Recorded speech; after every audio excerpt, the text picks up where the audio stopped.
Welcome, everybody, to the Flavor in Your Ear podcast. Today we have a super special guest, a friend of mine that I've known for a long time, right? About what, 5, 6 years, 7 years, maybe? Yeah. Maybe more. 2013? Something like that. So, very special guest, very good guy, very good friend. We appreciate him for being on the show, taking the time after coming out of a busy day, worked today, and still came through. We'll talk about that. He is Jacob Shaw, assistant coach at Florida Memorial, historical HBCU college here in Miami, Florida. Owner, president of Miami-Dade basketball, right? Getting the kids right down here and making sure they're getting recruited, making sure everybody has a fair shot to get their name out there. Welcome to the show. Thank you for coming. Thank you. I Thank you, appreciate it. Appreciate you guys having me, man. This is dope, man. Good. So today what we're going to do is just basically hear your story. Okay. Hear how you got from Detroit to Miami. We still know you're Detroit at heart. Right? What up, though? Yeah, we know you're Detroit at heart. Everything about you is Detroit. You don't believe it? Get on his Facebook. You'll see Michigan, everything. Oh, yeah. The only guy I know that goes for like Michigan, like he doesn't have like a one Michigan team. Everything is just Michigan. Everything's Michigan. Oakland University, Eastern Michigan, Yeah, you don't Northern discriminate. Michigan, Michigan State, anything inside of Michigan, but I do not touch anything in Ohio. Okay. That's good. You got to let us know the first thing you said when we were looking for the seat placement today, and how that relates to Michigan. What'd you say? It's just big Michigan. Like I love everything in the state of Michigan, in the city of Detroit. I'm so Detroit. You know what I'm saying? It's what up though to the day that I die. Okay. But, I'm out here now. But you're in Miami now. By way of Miami. And we're going to talk about how that all came about, how you got here. All right. So, I was like, was that me? So let's talk about the one thing that I've always like that I'm intrigued is let's start from the beginning, and I'm an origin story kind of guy. So let's start with the Doughboy High School, Pershing Doughboys, right? We know there's a humongous history there, NBA players, a bunch of Division I players. For the people that don't know, right, like let's just say for the people out of Miami that are watching this that are going to see this, Pershing Doughboys is basically like the high school, is like comparing it to what Miami High is here, right? Like the historical value of the program. Correct. Right? And I want you to touch base on not only just the program, your time there, but I did see something a while back that said something like they were trying to change the name of the school? Or the mascot or something? I didn't hear anything about them trying to change the mascot. There would be a uproar with the alumni. That's what I saw, yeah. Alumni. I'm a strong alumni, and I'm a heavy heart Detroit Pershing Doughboy.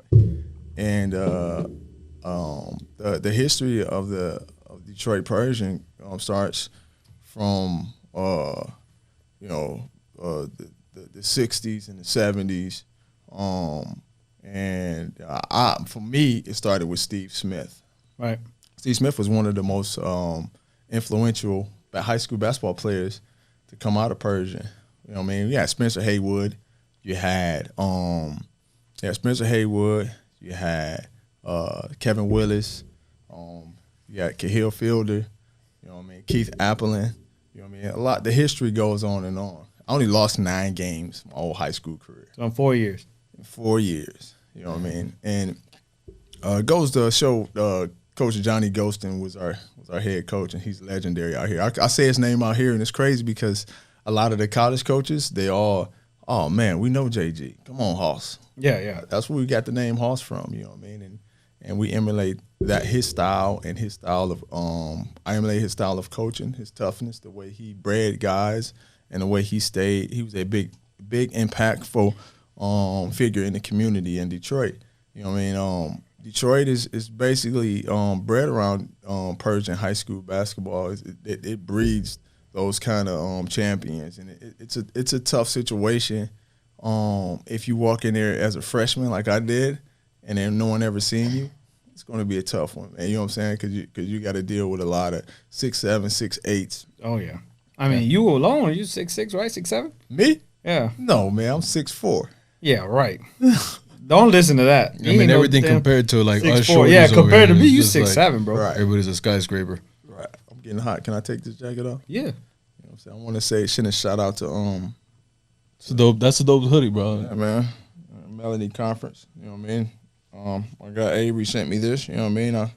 That's like a Martin type script, right? Yeah, man. That's just dope. It's Detroit. It's black owned, straight from Detroit. They have a website? Oh yeah, they got a website. So what we're gonna do is once this comes out on Instagram and we put out the video and the YouTube, all the links to purchase this will be out, the brand itself. So definitely. I was coached by Johnny Ghostin, and my freshman and junior year. Then my senior year, I was coached by Coach Arnold Nevels, who passed away. Both rest in peace to both. So your high school coach passed away? Yes, my junior year. He's a legendary. Oh, your junior year? My junior year. Damn, Mills. Yes. We still wound up going to states, and enjoying our rest of our high school careers as young men. But that was monumental compared to losing your high school coach, someone that mentored you.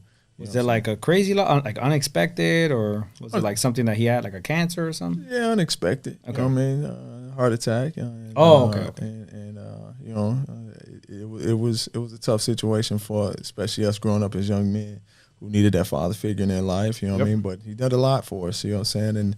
And his history, he got a state championships, 3 state championships, 4 state championships. You know, one was back to back.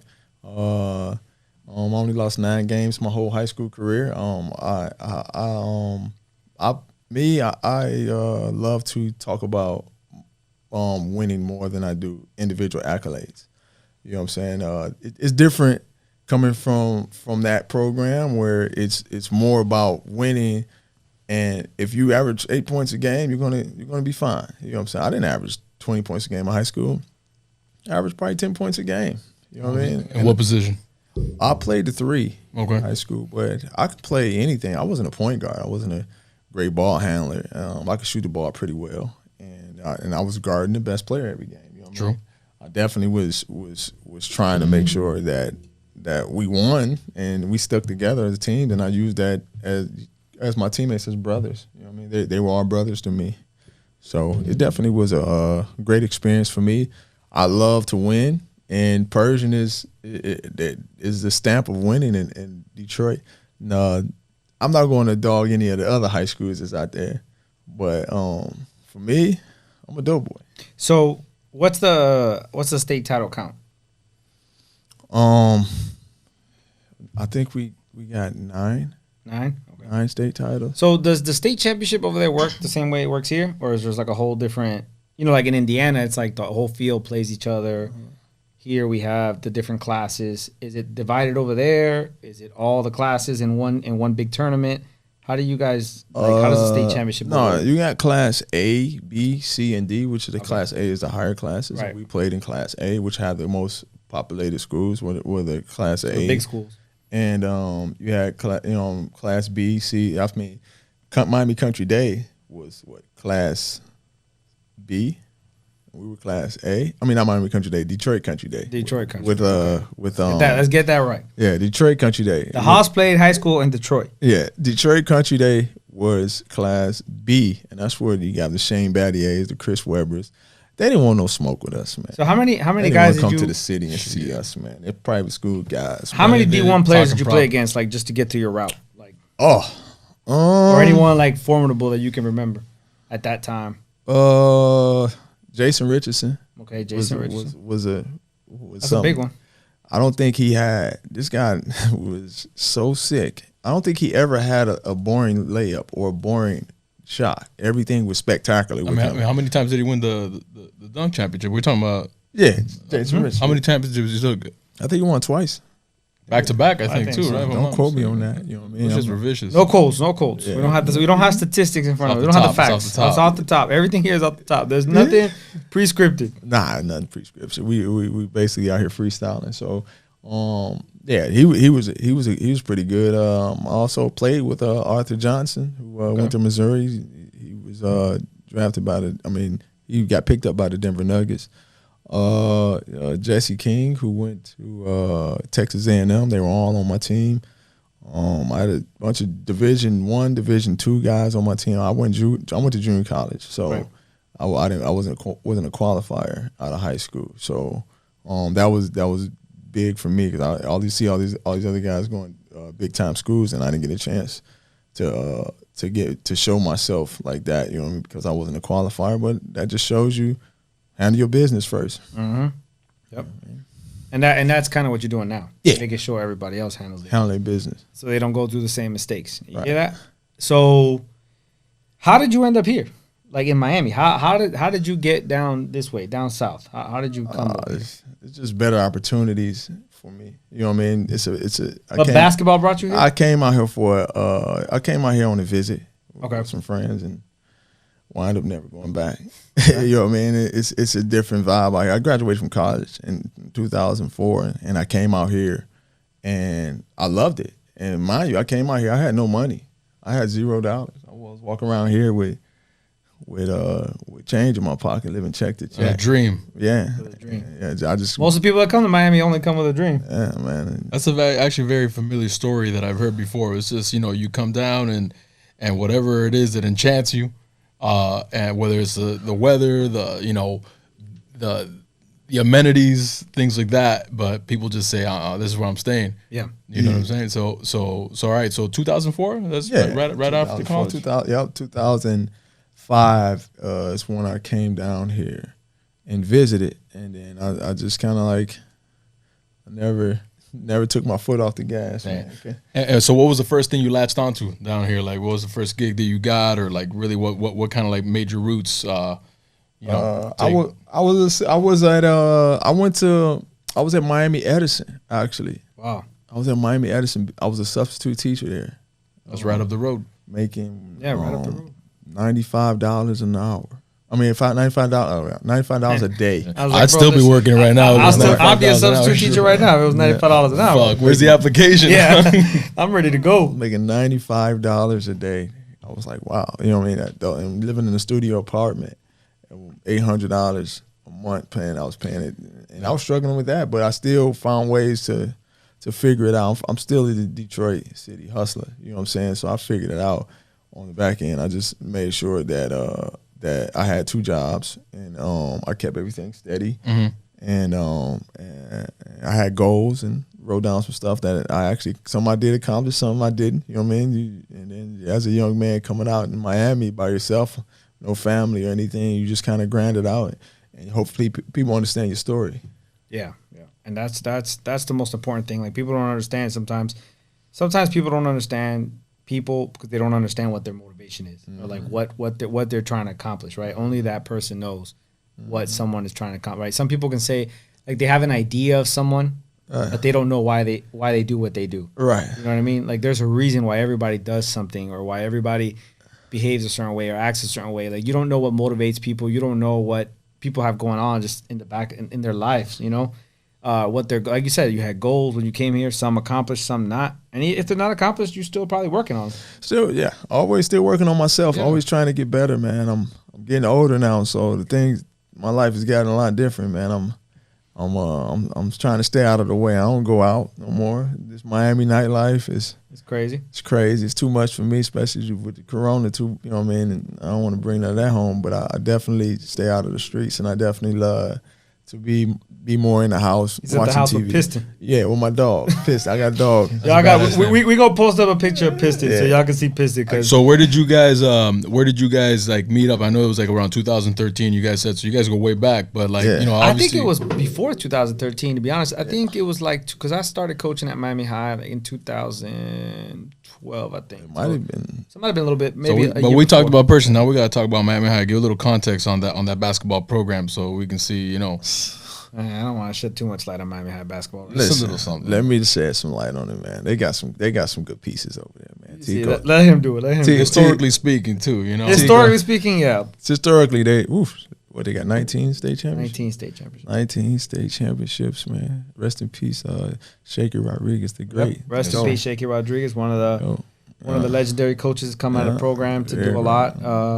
Frank Martin's also, there's a lot of big names and a lot of big history within the school, and it's just and we had battles like at that time. So at that time that he was there, we were a young team. They were a young team, but they had a player that outstood our team. Oh, right. Yeah. So when I remember my first 2 years when we played them. You know, games were close, but the thing is, they had a difference maker. That first year, it really wasn't even so much Zach. It was Marquise. Mm-hmm. Marquise was the killer. Who's right? Marquise though? I mean, you gotta give me a little. So context. I don't want to touch too much on that. I'm gonna let him. Yeah, we can. Because for me, I know Marquise as a baller, right? I know of him like as a player that was his best. To me, was his best player, a guy that led his program. But you know, I'm gonna let him touch on that story because it's for him to touch. And we'll let him get on that. That's right. Marquise Warren played point guard for me my first year, and I inherited him from Coach Garcia, who was the head coach there for 3 years. I mean, for 8 years, and then I got him after his senior year. Yep. And Marquise was interesting when I first got him because he was from New York originally, right? From New York, right. And I move different when I'm coach. I'm a disciplinarian, so I'm big on making sure that our kids are in class on time, making sure our kids are taking care of their homework, some stuff that, you know what I'm saying, that I didn't do. You know what I mean? I wanted to make sure that they didn't follow the same footsteps and always have a chance when opportunity was there. Yeah. So Marquise passed away. Yeah. Marquise was killed. He was shot in the leg and he passed away. I'm sorry to hear that, bro. Thank you, man. I appreciate it. In front of his house, right? Front of his house, taking out the trash. Someone shot him, and he passed away. That was probably one of the toughest days I had. Fuck. In high school basketball, he played. He had some great players. You know what I'm saying? Great players around him that actually helped support him too, man. Because he come from a rough background. But he was when I say he was a player, man. He was a player. Yeah. He was a Division I point guard. He was a player. Tough. You know, just galvanized the group. And you went up ahead? We went up against him, yeah, and he was always the 2 times that we lost, he was the X factor. Right. Well, they had a player that was ranked in stature, you know what I mean? But I thought he was there was times where we would make runs against them. What's his name? What's the player? You can say his name, man. We're gonna get into it. That's why I have it. I want to know how you held your own, man, because I know you're a competitive dude. Well, we did. Like I said, we did all right. We were young too. Personally, Danny Rodriguez. That's what I want to know. We were young, so I felt like I think we won 1 out of the 3 that year. Mm-hmm. You won. Beat us one. I think we won the one at home, if I'm not mistaken. No, it was the one at Beach. Yes. Okay, so maybe it was. Yeah, I knew we won 1. I remember that day. So, but like even in the first one, right? It was like I already knew it was a tight game, if I'm not mistaken. And then I remember just like thinking to myself, like, there Marquise go. Like when it came time to get to that point, the kid just knew how to control. He just didn't care. He just played like win or lose, the kid was going to give his heart out. He was going to play, and you know, I didn't know him personally, like on a personal level, to say anything about him as a kid. You know, that's why I wanted him to tell the story, right? Out of respect, you know, because like I said, when you talk about things that you don't know, they always get, you know, it's like a game of telephone. Yeah, you know, Marquise was almost went to Miami High. Yeah, I do know that. I told him to get out. I told him to get out of here. I got players, bro. You get out of here. I got some horses coming in, man. So you want to leave, get out, because I had asked him to come to practice one day, and he decided he wanted to, because it was one of our first practices. He decided he wanted to. I'm going home, do my thing. Yeah. I said, okay. Well, next day I told him don't come back ever. And then he seen Big Zach walk through the door, and yeah, he was like, wait a minute. But you know, Marquise averaged 20 points a game for 3 years. And he come for me, and I say, listen, I don't need you to score. I need you to get everybody the ball. And he kept trying to score, and I say, I don't need you to do that. And before we get into Zach and Beach in general, I don't want to leave Detroit early yet. Because we don't. I want context about Detroit, like so if we're going here in Miami, what is the neighborhood like of your high school? Like, what are we talking about? Like Norland type area? We talking about like Overtown? We talking about Little Havana? Like, what? Give us the context of Detroit for those that we don't know, because I don't know. I've never been to Detroit. Okay, I went to school. I need to get over there. I went to school on 7 Mile in Detroit. Okay, but I lived off 8 Mile. Okay, in Detroit. 8 Mile is dividing line between basically black and white in Detroit. It's Warren, Michigan, white people. That's what 8 Mile is. The movie is about when they talk about Eminem. Eminem basically came across 8 Mile. They did something that typically doesn't get done. Yeah, right. Black people, I'm like, wow, this guy really can. He can really go. But and I lived more like Overtown. Okay. Like a little bit of something like that. We're describing the neighborhood. Right. And it's rough, but the fact is that our neighborhood, they embraced each other and they embraced me. You know what I mean? All the street guys, they embraced me and they knew what I was trying to do. They knew my goals were to try to do something bigger than just work at a plant or being in the hood. So I didn't have many problems in the hood. But, you know, you got to be careful. And you can't put yourself in a situation. People get it misunderstood. They don't understand that people in Detroit are so genuine and they're so like authentic to themselves. Even the music never really changes. You know what I mean? It kind of stays the same. And people have to come over to us and do what we doing. Right. Or don't do it. Like I go down to Detroit, I wear what not tight skinny jeans? No. I don't wear skinny jeans. like joggers. I wear fitted jeans, right? Right. I go there and I go shopping and I say, you know what, I'm gonna get some Detroit stuff, man. And I go there and it's 4X, it's 3X, yeah, 7X. I'm like, damn. Bro, can I get a large? I was like Miami back in the 2000s, right? Yeah, 2001. Right. The tall tees. That's what I'm saying. Like you gotta adapt to what we adapt. We're not gonna adapt to you. You're gonna adapt to what we're doing, and you're gonna like it. Fit in or fit out. After a while, you just gonna have to figure it out. But you know, some of these, you know what I mean, it's a different vibe once you go to Detroit. But the history of my neighborhood, man, I love my hood, man. I love my area where I'm from. But just be careful how you move at all times out there. You're not going to be in any crazy danger. You know what I mean? You're not going to put yourself in any kind of danger, but you want to be careful with, you know what I'm saying, how you talk to people. I never. There's an etiquette to every place and everywhere as long as you. There's no real gangs. I never, you know what I'm saying? There's gangs, but you know what I mean. People are just hustlers, right? And it's not to say that that's like it's not to say that fact in any place is overblown. It's just the fact is that, like you said, there's a rhythm, there is an etiquette, there's a way that you comport yourself in any place, right? And really in any place, and so if you step out of line, people are going to be quick to remind you of that, right? Like one way or another, right? You're in Rome, you do what Romans do. You know what I mean? I'm in Rome right now. I'm gonna eat a pastolito. You feel me? Instead of coney dog. You know how it go. You feel me? Man, you the Remy one, bro. So when I haven't been to Detroit. I've never been there, but I hear so many things. I know you go frequent because you know I follow you, so I know you go frequent, and then you take your visits. And they always say now how like Detroit's just like now it's like it's revamping itself.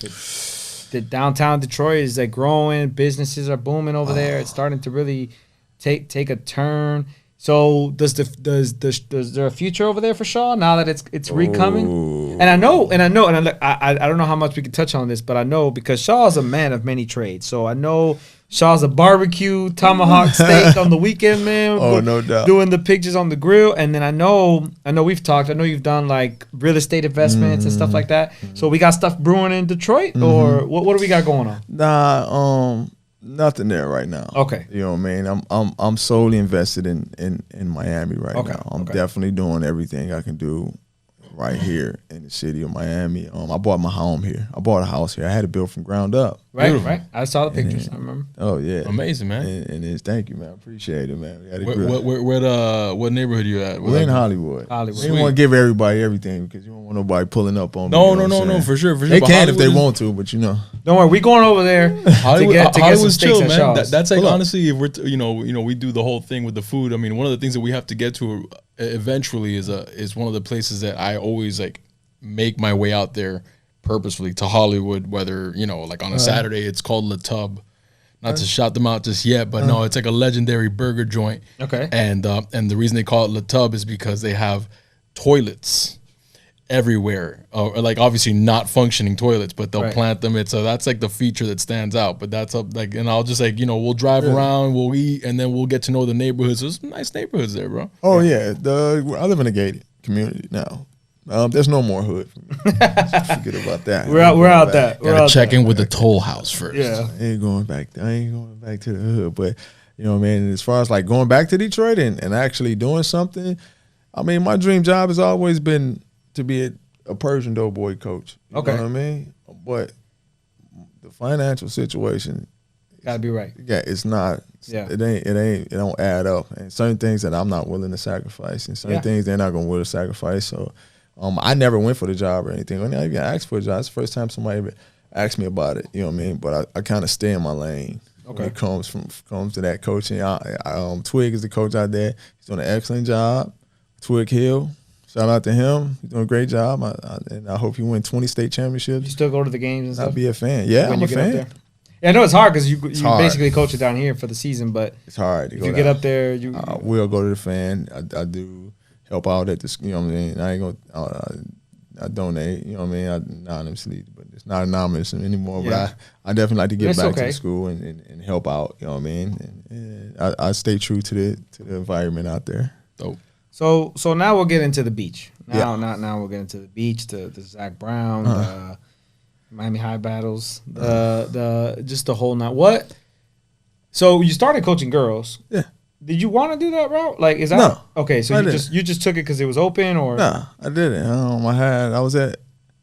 You know what? Actually, I was at Miami Central when this happened, and and this was after Edison, and the lady said, "Hey, you look tall. You athletic. You want to coach basketball?" Nah. I said. This was at Central. Yeah. So to coach at Central. Yeah. So you didn't even look for the job. You were just like approached. I was substituting at the time. She was like, yeah, you need to coach basketball for us. I'm like, man, I'm trying to get 2 jobs. I got 2 jobs. It's like, no, it's fine. So, and they told me the stipend was $3,000. I was like, I don't know what I'm gonna do. That's not enough money for me to quit my other job. All that extra work, yeah. People don't realize how much work goes into it. You go to 1 practice, you go to 2 practices, then you say, man, I like this. I'm like what I'm doing. Let me see if I can grow from here. And then I wound up coaching there for 1 year, and then I went to Miami Beach, and that was I went over there, and that was we're 1-22, and then the next year we were 12-10. And then we were 19-4. That's what I call trending in the right direction, man. There you go. Yeah. Well, I learned from the essence of of training. That's how I learned how to train athletes. That's how I learned how to coach the game. I didn't know what I was doing, man. Let's be honest with this, man. When you get out there cold turkey, you think you know what you're doing. People think like they automatically think you just get out there and they think it's the same thing as just playing. Like, if I knew how to play, I knew how to coach. No, it takes it's so because you have to deal with like so many different personalities. You know, not everybody learns everything the same. You got to teach things differently. People just think it's like 1, 2, 3, or like they think the way you can teach one thing is like the way that the 15 other guys learn it. Right. You know, the real skill was making those girls believe that I knew what I was talking about. That was the real skill. Like, you got to go right here. And I was like, and at that time, it really wasn't a YouTube like that to really help you out. I had to kind of get guidance from all the other veteran coaches, you know what I'm saying, that helped me out. You know what I'm saying? Boozer, all the guys kind of sat down like, look, do this way, do this. I mean, Boozer wasn't trying to help me because he was trying to beat me every year. But definitely we were trending towards up. So I learned on the fly, and I learned how to be patient. With girls, you got to be super patient. Yeah. And if you're not patient, that's the thing about the game today. Let's go above that before we get to that. Coaches, y'all gotta have patience, man. Just be patient with your kids, okay, and work with them. And then once the parents start trusting you, and the kids start trusting, sometimes they up and leave and they go somewhere else. But it's not sometimes a bad thing. Sometimes when you have a kid that's so good that outgrows your program, sometimes it's a different scenery. Change of scenery is actually good for them. So you know, but being more patient actually helps me. That helped me through life. You know what I mean? Them girls helped me through life, and all those beautiful girls are successful young ladies, man. That's amazing. Look, I actually have a question that really is just something that I've never really heard answered. Mm-hmm. But I know that, for example, when you think about, you know, the pinnacle of that sport, you know, and like somebody like Gino Auriemma that is like a male that is leading young ladies. And obviously the way that you build trust is, you know, through examples and things like that, but you also have to relate to a certain degree. So did you have any like certain challenges that you were like, oh crap, how do I get around this one? Like, yeah, I mean, I had a couple situations where abusive boyfriends, man. So you find yourself actually like guiding people through life, not just on the court. It's about anybody can stand on that line and say motion. Exactly. Say 2-3 zone. Anybody. You can pick Joe Schmo and do that anytime. You know what I'm saying? I wanted to just say something right there, but I let it go. I was about to drop something. I was about to drop a bomb on somebody's head, but I'm gonna let it go. Hey, feel free. Anybody? That's what we're here for. Feel free. That's your discretion right there. Yeah, it's discretion. I held my tongue right there. I will say this though, without sorry for cutting you off, but I will say this: there's one thing that I do know personally about you, is that you care from 1 through 15.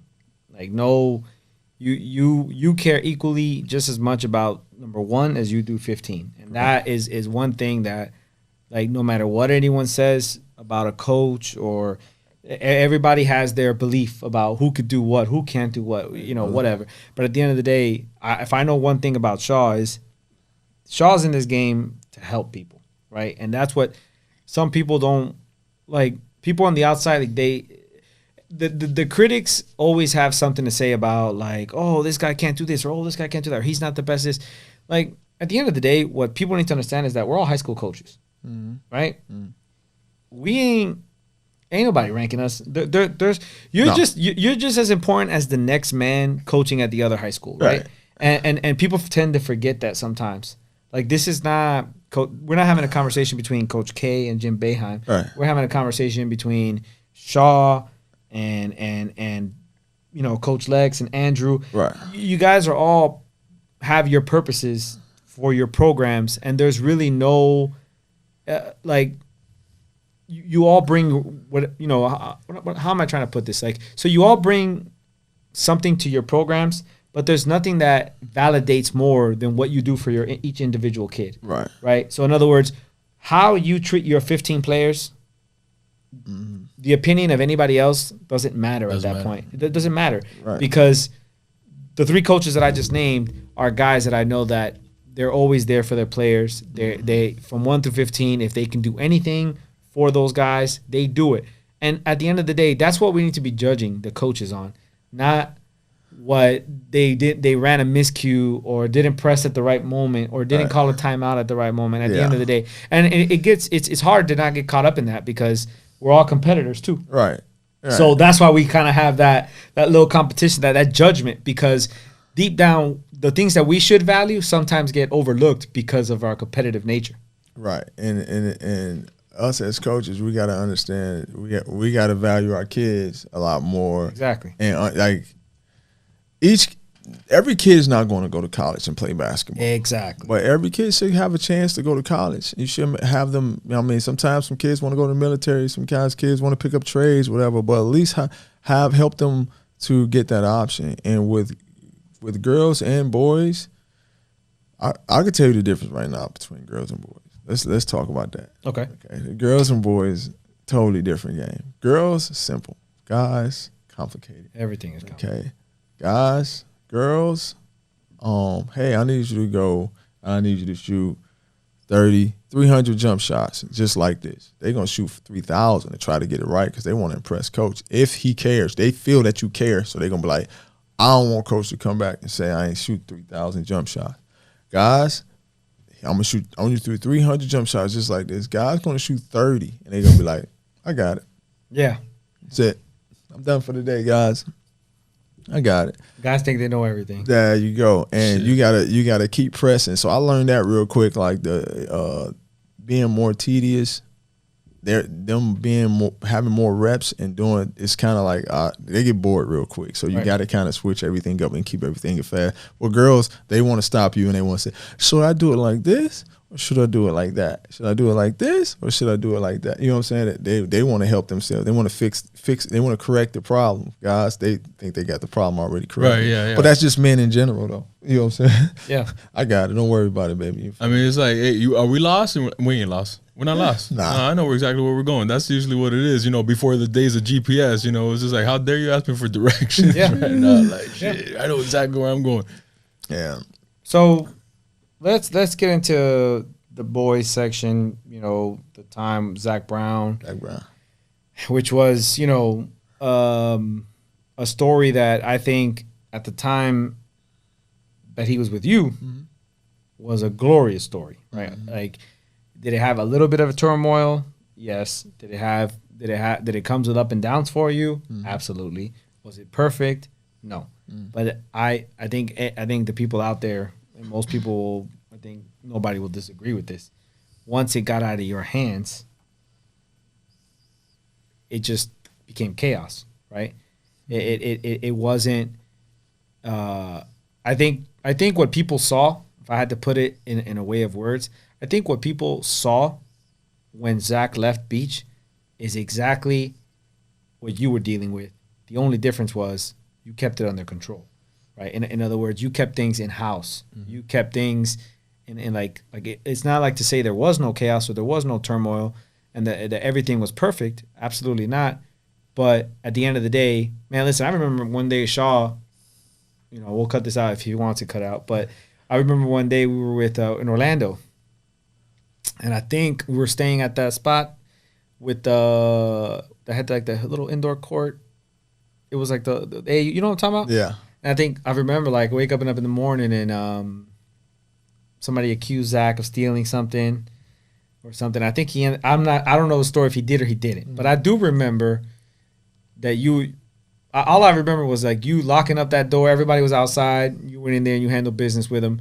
And like I think those are things that like Zach, no other coach could have done that with Zach, right? In other words, because Zach with you had like a level of respect and understanding. Like Shaw don't play those games, right? So he knew he couldn't play those games. Let me jump in there real quick, just because I want to make sure that everybody that's like listening and has like real proper context. You know what I'm saying? Like I imagine this is he's going to say the story, so for sure. But I'm saying like I know there's a talented young man that played for you at some point. Number 4 in the country at that time. Okay. ESPN ranked 1 player.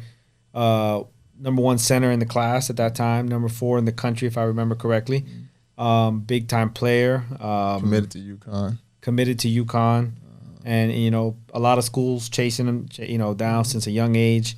Didn't come from the best upbringing. The best. Didn't.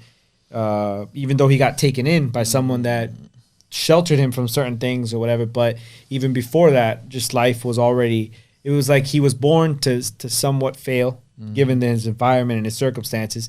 And then even though he got taken out of that environment with those circumstances, sometimes it's like Shaw said, like you can get yourself out of a situation, but sometimes you're still battling some demons. Mm-hmm. You're still battling things because sometimes people don't want to see you succeed or whatever the case may be. So break that down for the people that don't know how it was during your time, how it was after. Yeah, so Zach Brown was very, very beautiful young man. He that's my baby, man. You know what I'm saying? I call all my kids my babies. You know what I'm saying? I think Zach Brown just was, like you said, set up to fail. It wasn't a great situation for him as far as his environment. You know what I mean? So we took him out of his environment, and he was 7'1", 56 pounds, freshman and sophomore. Wow, and, big boy. That's just raw right there. You can run the floor like a deer. He was the fastest kid on the team, the best shot blocker in the country. Averaged, I think it was 8 blocks a game.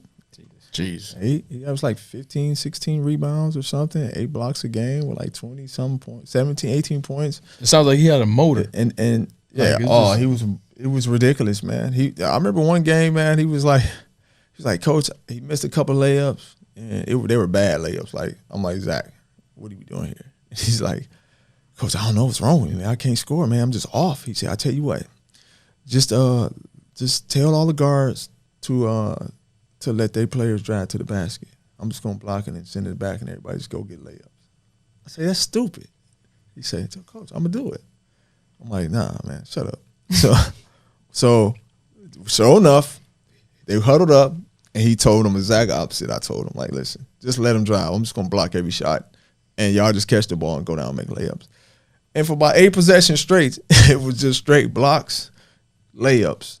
I said, what in the non-traditional defense are we doing here? What is this? And they were just playing the Matador defense. They would ice him, send him in, and he would block him and go back down and make layups, which was crazy. I was like, and he had a game where he had 46 points, 26 rebounds, and 11 blocks. Jesus.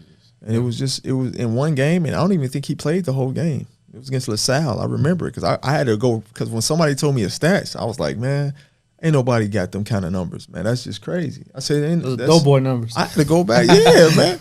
True. I ain't never nobody Doughboy, you know what I'm saying, that did nothing like that. I had to go back and look at the film and count. I had to count every rebound. And before and at those times, you had to send that film in to Max Preps. And you had to send that film in to ESPN for them to document that. Like, nah, that's ridiculous. And then they called me back and was like, yo, whoa, then they weren't playing against a horrible team. It was some players on there that actually can play out, and he did his thing. He just dominated the game whenever he wanted. So Zach was very special human being, man. He still is. You know, he was a homosexual.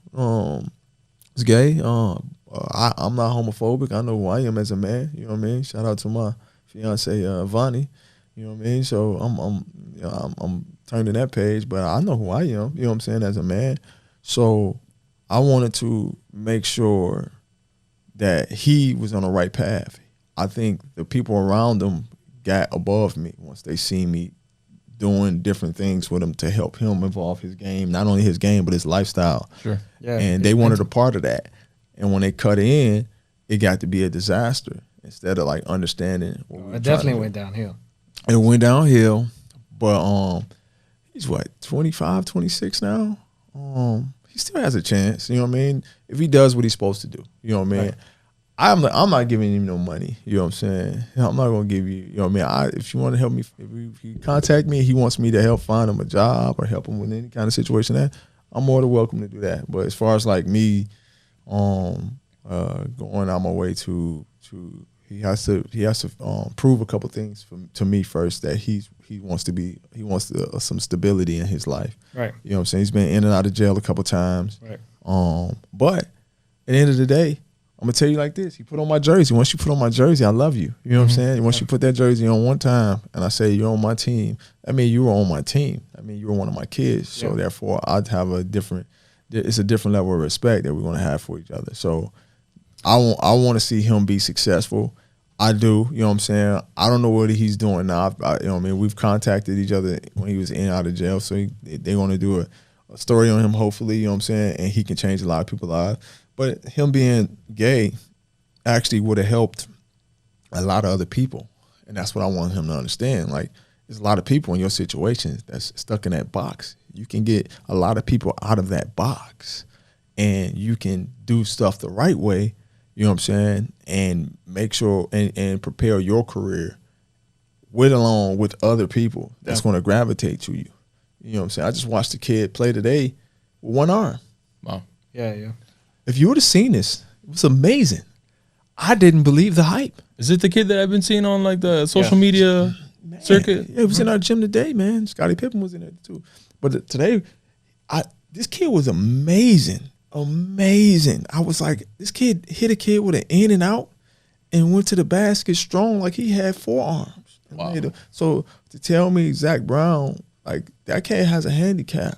Well, what's funny about that is that, like, you know, with the idea of him, like, the Zach that we know is a Zach that doesn't care, you know, but, like, it seems like if he knew, you know, because I remember even at the time, like, he was like a sophomore, he had a girlfriend, right? But it, like, you know, you've been around Zach, I've been around Zach, and you'd be like, you know, okay, maybe I was wrong, you know, but at the end of the day, you say, I'm surprised that he cared what people thought. Like, if he came out and you know, say, hey, I'm gay, you know, like, because he was just the type of kid that didn't care. Like, he just didn't care what people thought about him. You know, again, everybody has their insecurities and their own mental thoughts and their issues, but he's just like that kind of kid, like, man, whatever you say, I'm gonna do me, you know. So I'm just surprised that he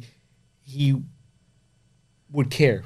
In other words. But we're you know, when we bring up different, you know, like aspects of it, and you know, his talent and you know, who he was as an awesome, you know, human being, young man, you know. But then we mentioned, did that cause him any trouble? Did that lead to, you know, him not being able to be his true self and have some demons because of that, and maybe take his focus away from what it is that he could have become or done? I think so. That in the financial aspect of it, like, he didn't have it right now. You know what I'm saying? Just the people around him had it. You know what I mean? And he wanted to take care of his family, enjoy his time. His thing is a lot difficult to explain because he was stuck inside of a box, and he was never let out of the box. And I was opening that chamber, that box. Hey man, you can be this guy. You can be this. You can be this. You be whatever you want. Yeah. Whatever you want. You have a lane, and you can do something you enjoy, which is basketball, and you can open up a lot of avenues for everybody else. You know what I'm saying? That's gay. You know what I mean? And you just change the stereotypes. You know, like exactly. Yes, I wanted him to do that, but we never got to that point because they pulled him away from me after his sophomore year, when his high school career got to a certain height. You know what I mean? First team all state. You know what I mean? As a sophomore. You know what I mean? It was difficult for me to fathom that we didn't get a chance to do what we want to do and accomplish all the goals that we could accomplish as a coach. I agree with that. You know what I mean? And him going to UConn and different. He had Duke. He had Kansas. So this is what I got to ask you, because obviously all those schools were recruiting him. Were they aware when they would talk to you about the stories? Like, did they know? Or were they just kind of like, so blind to it? Let's go back to what you said earlier. Like, everything was kept in house on everything. Right. You know what I mean? We kind of like kept everything right here. So no, they didn't. Not all of them, but most of them knew what they were getting. But you were getting a 7-foot beast shot blocker and a rebounder. You're never going to. No one's ever going to get a second possession if you have that kid on the floor. So they understood that part. That's all you need to understand. You know what I'm saying? You need to understand that this kid is a pro, and however he moves, that's how he moves. You know what I mean? He was a first-round pick, easy. He was a Joel Embiid type. You know what I mean? But it's a tragedy that we didn't get a chance to see what we want to see athletically from him. But he still can figure things out right now and make his life better than what it is right now every single day. Just be 1% better every day, and that's all you got to do. 100%, man. It's really about, like, at that point, you know, one tends to think that, okay, I lost this opportunity, and it, you know, you either lose focus or you really start mailing it in and not caring. And you know, it's not. I just want to like chime in with this because it's some conversation that I had with my mom. You know, my mom right now is a cancer survivor. Just went through some, you know, a third surgery. Thank you, man. And the conversation we were having is that, you know, my mom has an incredible story, not just because of that aspect of it, but, you know, her journey through life, you know, and just overcoming adversity and, you know, time and time again.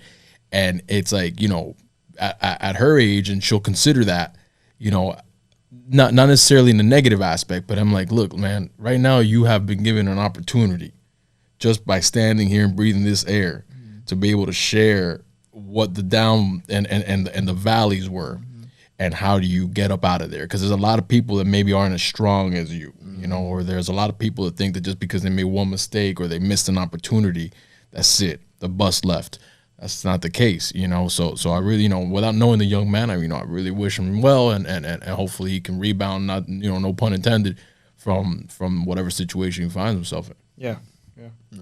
And now we're gonna get into some juicy stuff. I want to get into juicy because I don't consider what we just talked about juicy in any kind of way. Because we're talking about somebody's life. Yeah, you know what I mean? Right. Someone that was young, made some mistakes. And we've all been there. We you know, we've all done stuff that. So I don't want to ever say that us talking about a young kid is ever juicy content. Just the fact is, we're rooting for him. Yeah, we don't want to see anyone do bad. We don't. You know, just because we talk about it doesn't mean it's a topic of like, oh my God. It's just a topic of something that happened throughout the career. And I think we were just talking about it to shed light on people that are listening in to know the real story, the true story, not the rumors, not what they heard, you know, it's always best to get it from the source, you know, because everybody outside always has an opinion, and it's easy to see things from the outside looking in, but what you see ain't always the whole story. Right. So that's why I say that like that. The juicy stuff that I want to know is, and I've been to like a couple open gyms, but I haven't been to the real good ones yet, to the private ones. We you know, Shaw is known during his tenure at Beach to have the most infamous open gyms in Miami, with a lot of celebrity star power, a lot of guys that are well known. Floyd Mayweather, Drake, Jim Jones. I've seen. You told me Jamie Foxx, Trey Songz. Am I missing? Who am I missing? I know I'm missing people. Oh man, and they had some everybody in there. Chris Brown. Time to name drop. Chris Brown. We had a lot of NBA, just about everybody NBA. Shout out to Carlos Boozer too, man. He's there too. He's an advocate too. The open gyms started with me going out. You know what I mean? Me being the school. I'm right there at the school. So this is me going out and partying, having a good time with a lot of guys. And one of my guys, Chi, from Headliners. He's a club promoter and works for Ciroc. You know, he's big time. He's like ambassador of Ciroc out here now. I don't think he's club promoting anymore, but good dude. Me and him connected on something, and Ronnie Taylor, right? Ronnie Taylor Sports Group. They bring in all the NBA guys. But how I connected with the celebrities was through Headliners, and we would host open gyms all the time with all the pros, and they would donate to our programs, to our school programs, and that was what I was trying to get, the donation, and wind up. And the celebrities started coming in so often that I started gaining relationships with them. Right. So, for instance, Drake, he would come, and first time he would come like the president, man, with Secret Service. You know what I mean? By the third time he came, you just him and a couple his OVO boys, and that was it. Like, we don't need to pay for security to be here because it's closed. No one's gonna be there, so we're just going in and play ball. And these were always at night. Yeah, I mean, yeah. When Drake came, it's usually at nighttime. When Jim Jones and Floyd Mayweather would come, they would give out to our program, man, and I would put that in our Booster Club account, man. They would write it out to our Booster Club account, and that's how we were able to look fly. You know what I'm saying? That's how our team was able to look dope. And the coolest guy to ever come to the gym, to me, the most special dude ever coming was Jamie Foxx, because Jamie Foxx would come to the gym. This was okay. We had these. In the ceiling, we had this oil leaking on the floor. Remember, you had oil leaking on the floor when they turned the AC off. So one Sunday, we were doing an early open gym, like at 9 or something, 10. And he came in by himself, and I'm cleaning the stuff off the floor. You know what I mean? I say, hey, what's up, Jay? How you doing? Oh, man, I'm cool, man. Dude, he got on his hands and knees with me, started cleaning the floor. I got you, man. We in this together. So we wound up getting the game because he came and helped me clean the floor. Yeah. Just me and him by ourselves. So, and he sung happy birthday to my mom one time. He's always in there. He asked me to come over a couple of yachts and hang out with his wife a couple of times. I wound up not going because I had prior engagements. But he's definitely one of the dudes that I keep in contact with. And he's a good dude, man. Like, that's cool, man. I mean, that move right there, bro. Yeah. Anybody else would have been like, "I'll wait for that." Yeah, we'll wait for that. And I don't think Drake come and clean the floors. The humility of that is it's and that's the thing. What we always want to hear about, like the celebrities that people, we don't know them personally, but we always want to, like, when we envision someone like that we really admire, that we like their work, or we always hope that they're that kind of person. We never want to find out that they're not who we believe that they are. He's definitely a dope individual. He will sit you down and talk to you, like, about anything. Like, hey, man, how good are you guys here? You know what I'm saying? How's this going? How's this going? And he'd randomly send you a check for our boys basketball program. That's awesome. They're not getting that check anymore, but they usually send that check over there, and hey, you guys need jerseys. You guys need shoot. You know what I'm saying? We had a lot of good people that surround our program. Bear Gibbs' family, son plays for our team.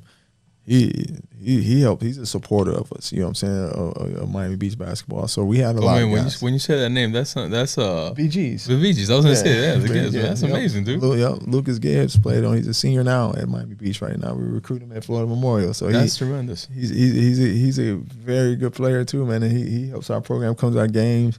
That's a hell of a name. That's prestige right there, right? That's big time right there. That's amazing. His family is great, man. Ash, his whole family is just awesome, man. They've been a very, very respectful family for my coaching. They love what I do, how I handle the kids, and they like that I'm pretty much cutthroat when it comes to high school basketball, coaching basketball. I'm pretty tough on my kids when it comes to academics and being in class. You know what I'm saying? They respect what I'm trying to do, and the parents, their parents respect what I'm trying to do.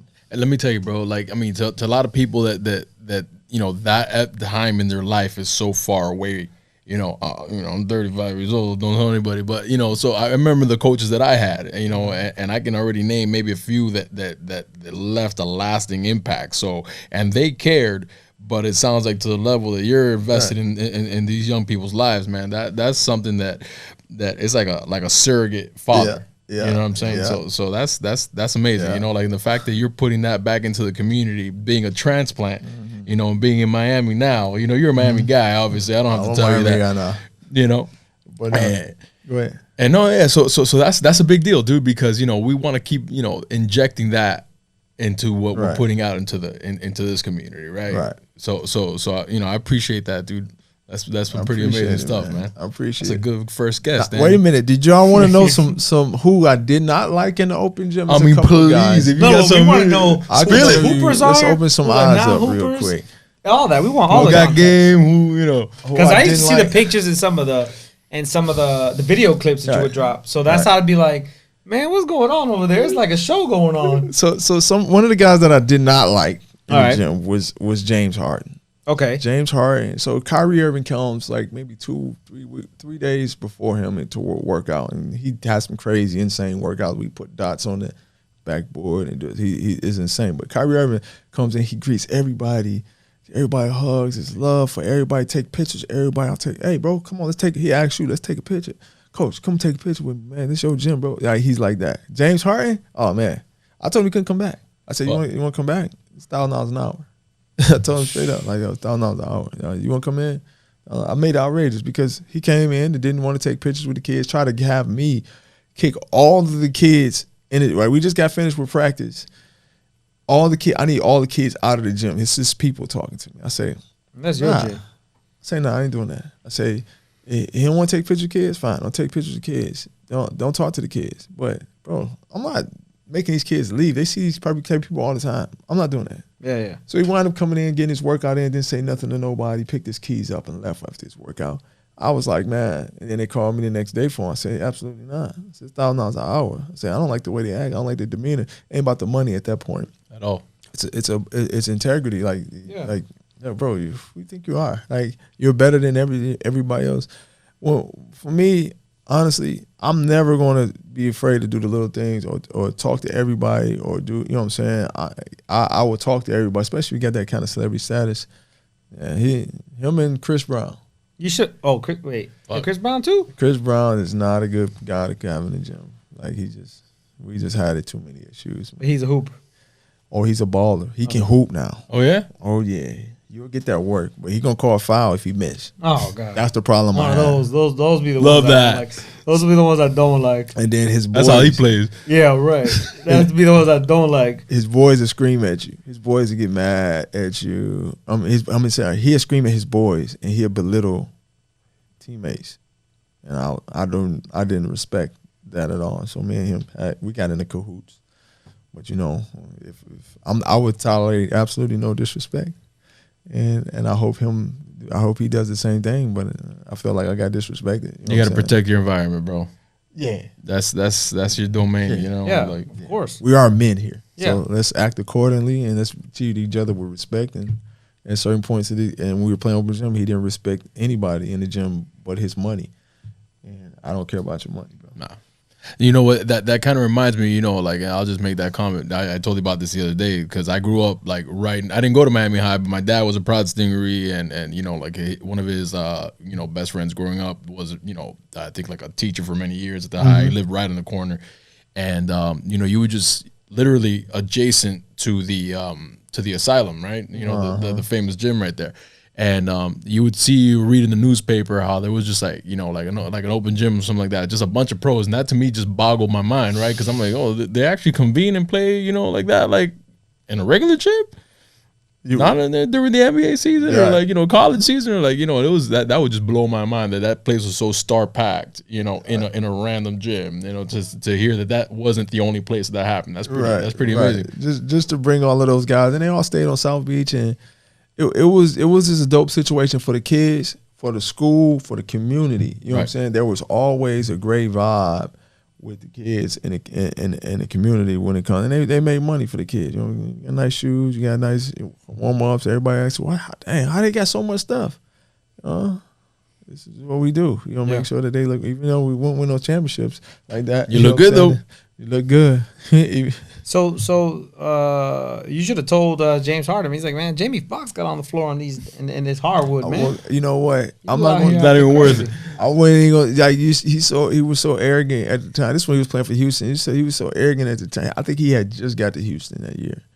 He was so arrogant at the time. A while back, yeah. I had looked at. So he was still young, real young. Yeah, I just like, man, he had signed a $200 million deal. I think like that week, and I was just like, bro, like, nobody here care about your situation. Yeah, that's not why we're here. Yeah, get your workout in and go on about your business. But yeah, but it was some great moments in the open gyms. I started off selling $2 Gatorades to raise money for kids and shoes and stuff. But a lot of that, to be honest with you, a lot of that Booster Club money would go to helping kids, gas, sometimes electric bill. You know what I'm saying? You know what I mean? Kids sleeping Real on life the floor. stuff. Yeah. Like, I'm sleeping on the floor. All right, let's take $500-$600 out and get you a bed. You know what I mean? Or, you know what I mean? It was different. I can get real graphic with it, but it's different to help. It just helped the kids out. Yeah. You know what I mean? Yeah, the fact that it wasn't you weren't just running something or to benefit yourself or your personal status or whatever. There was a real benefit to lives that really had no fault of their own. You know what I mean? That's big. Yeah. That's what it was for, man. I had the Booster Club. My Booster Club president used to help me out, make sure that everything was always in line, to make sure that these kids always have proper meals and proper school clothes and book bags and gear and stuff. And her name is Hillary Frankel. She did a great job with that. So, you know what I mean? I love the way she moved on that and helped me out business wise. So give me the top. Did you play in these open gyms? Or did you just watch? I played sometimes. I would play with the OVO guys. Okay. I would play with Drake and them. Okay. A lot. They needed help from the house. They needed some help. They They needed some help from the house. You know what? I'm gonna tell you about Drake. Drake was horrible when I first met him, but to be honest with you, he got better every year. Okay. Every year I seen him, he got better. Because I was before or after he was wearing that whole like Kentucky jumpsuit, or like, was it Kentucky? This was Kentucky, like all the way to the top here. This was after that. All right. And so when he came and I was like, yo, hot. Like, is he hitting threes now? And yeah, man, you can't leave him open no more. A spotting up, or is this guy got a trainer? I say, yeah, he got a trainer. Yeah. And then I'm gonna tell you about the OVO guys too, man. Listen, it ain't no pretty boy Drake in that gym. We playing 4-on-4, man. He on the ground. They pushing him. They don't care if he about no Drake. They don't care about none of that. They trying to win. Yeah. They're trying to they competing. He's boxing out. He ain't, if he open. I mean, if he not open, he shoot a shot. They gonna let him know, like, bro, like, I don't care, bro. Like, we trying to win. And so the vibe was different. Yeah. It ain't about we actually was in it just trying to compete. Yeah. As if Floyd Mayweather comes in, Floyd Mayweather, he gonna get his shots, but he trying to win, win. So his team gonna be give me a Greek Freak, give me LeBron, give me Steph Curry, or give me Joel Embiid, then I'll be the. Floyd was the kind of guy that would score 1 point, be like, but you didn't do nothing. Be like, we won though. That's the kind of guy he is. Yeah. John beat me. He trying to compete. He trying to win it. I didn't lose one game today. That's what his mode was. So it wasn't like he was. He'd take a couple crazy shots to get his stuff off, man. But at the end of the day, he'd be like, "Look, I won. I'm trying to win a game. I'm Can't say I lost. I ain't trying to lose." And that's something that you see like in winning personalities in general. Like when you say guys don't care. Like. And you know, there's always I'm not sitting here acting like I know anything about boxing, because I don't. All right, but from the critiques that I always hear is like, you know, he's like a defensive fighter, and he's not like, you know, it's like a cop out way of fighting, because he doesn't really try to like take strikes and things like that. And at the end of the day, man, any winner will tell you winning is winning. It don't matter how you win it, it's just winning. And that's why it's not a street brawl though. It's like you got rules in basketball. I mean, you got rules in boxing. That's it. And real winners will tell you, like, guys just want to be on that winning end. They don't care what their role was in the situation. It could have been the most minimalistic role, but they'll tell you, we won. That's it. Like, I don't care about nothing else. We won. Well, the whole like the question that I hear, you know, whether it's on a lot of sports radio or just like, it's like, which would you rather have, right? You rather, have a Robert Horry career, right, where you got a lot of asked victories, but you step up. Did I big ask you times. that question? I mean, we probably had this conversation. We had this conversation before, for I'm sure. Or would you ask rather y'all have when like a it's Charles done. Barkley career, right, which is a tremendous basketball player, all time great. But Okay, you don't have. You could be a Dan Marino. So we didn't or do you Charles could be, Barkley. Let's talk about it now. So we did. Okay, so a friend of mine, shout out to Fared. We did we had a question, and we had like a big argument about it in the gym, right?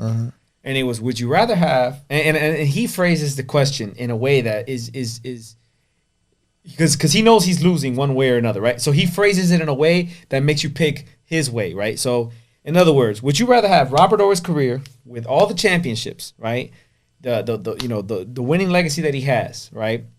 Or would you rather have Russell Westbrook's career? All the stats, all the triple doubles, and all that. And then what ended up happening was the survey was a lot of people in the gym that we were asking that day were saying Robert Horry, right? But then he'll come out and then he'll say, no, but you're not asking the question right because it's my question, and this is the way I asked the question. He'll say that you got to take account the money, like how much money Russell Westbrook has made in his career, endorsements, lifestyle, the whole nine, which honestly is not fair to even ask that because in Robert Horry's era, they're not getting paid that way. Those max contracts ain't coming out like that. He wasn't that stature of player. Career. Yeah. At the end of the day, they're not going to look at what you made, So we're just talking career. And I just think my answer is I'm a winner, bro. I want the 8 chips. 7 chips. What I think it was 8, right? It was 7 or 8.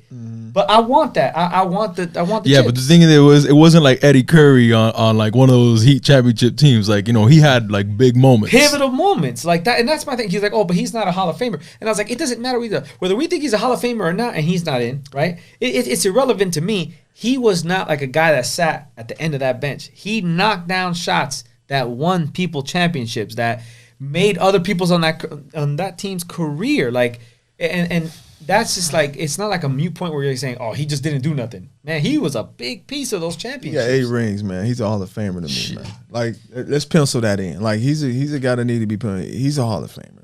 No, honestly, yeah. I mean, and really, when it comes to basketball, right? Like, it's not necessarily what you did in the NBA. It's what you did as a whole in your whole career. He's a Hall of Famer, man. That guy's different. I think so too. I'm gonna go with I'm definitely going with Robert Horry, man. Me too. I don't want to be Russell Westbrook, man. At the end of the day, he's rich.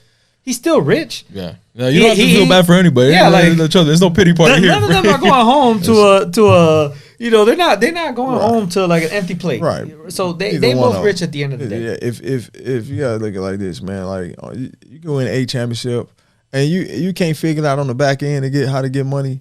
Something wrong. You know what I mean? True. I'm pretty sure this guy's filthy rich too, man. Sign some autographs on the weekend or something. There's a way to do it. You'll figure it out. You can figure it out on the back end. Like Russ Westbrook got him a great career, triple doubles.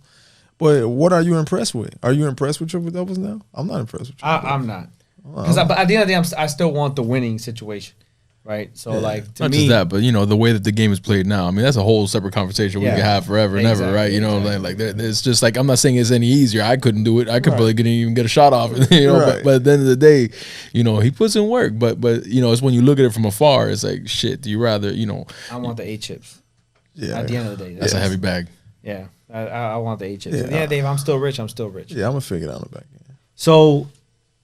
Let's talk a little bit to cap it off. Let's talk about Miami-Dade basketball. Okay. Flo-Mo. Let's talk about Florida, the historical black college. Let's get into that right now. So you're wearing the T-shirt. You just got there, first year, right? Go Lions. Okay. So what does it mean to you to be at a historically black college? Like, what does it mean to you personally? What does it mean to your family, being a black man, just, your family, just seeing it from the outside in? I know you're very close to your family. I see them all the time on Facebook, your sister, because you post up everybody. So what does it mean to you, to your family, to represent this whole, and like, I don't want to say movement because it's always been it's always been there, right? But I feel like now so many people, so many celebrities are shedding light on the HBCUs. So what does it mean to you? Shout out to all my 5 sisters: Tabitha, Tamara, Arkishi, Taniki, Whitney. Okay. You know what I mean? I wanna say this about my HBCU experience. It's very good. It's very impressive how they do things. Very professional how they doing. for me, it's a dream come true to be able to coach at a HBCU and have the backing of your people, and basically they're letting me, you know what I'm saying, do the events I need to do to stay in touch with the community, stay in touch with the people, you know what I'm saying, in Miami, to bring in the guys from Miami. You can see me in a lot of Miami gyms. It's a very special situation for me because I get a chance to learn from some great coaches. I got Azar Elamine, who's the head coach there. I'm learning a lot from him, not just about basketball, but just about life, about handling the marriage, about, you know, I'm not married yet, but handling the marriage, about how to be a professional every single time, how to deal with the kids in a professional manner. You know what I'm saying? I'm learning a lot from them, and Jason Gilliam, you know what I'm saying, and Josh Mendoza. They all helping me to adapt to where I need to be at to move up and to the next level, or to make sure that everything stays intact. Yeah. You know what I'm saying? Are you excited for the first season? I'm excited. October 28th, Fort Lauderdale University. We play at home. Okay. And I believe they have the old Broward coach, right? Is he going coaching there still? Coach Q is there. Coach Q is there. Yeah, good coach, phenomenal guy. I'm pretty sure he loaded up, man. He got something over there, man. He's a good coach, man. So it's gonna be a great experience, man. I'm excited about coaching for Florida Memorial University. They're very they got their arms open. You know what I'm saying? Told me, come on in, man. Let's enjoy the experience, man, and let's make some wins happen. And yeah. Hopefully we can improve on last year's and the year before record, and I think we have a great shot at doing it. Okay. Is there anything that you think is like different from now to high school? Like the way are you approaching it that much more differently, or are you approaching it somewhat the same as you used to? Totally different. Totally different. Experience. First, I've never been an assistant before, so I have to sit back and watch before I say anything, and then I got to know what I'm talking about before I say something. Right. I can't just say anything and I don't know. I don't have a clue of what's going on. I got to make sure that I know what's going on. You know what I mean? Even in plays, before I start an argument about something, like, listen, I don't like this. We need to work on this and this. Why? Okay, because this is but why? You're gonna have to answer 3 or 4 whys before, but I have to ask those questions for myself before I go bring those to the stage and say, look, guys, I'm the new guy. You know what I mean? You got to earn your way up there. Right. So I pick up the kids, whatever they tell me to do. I don't turn my head to. I say, all right, let's do it. Yeah. You know what I mean? So it's dope. Okay.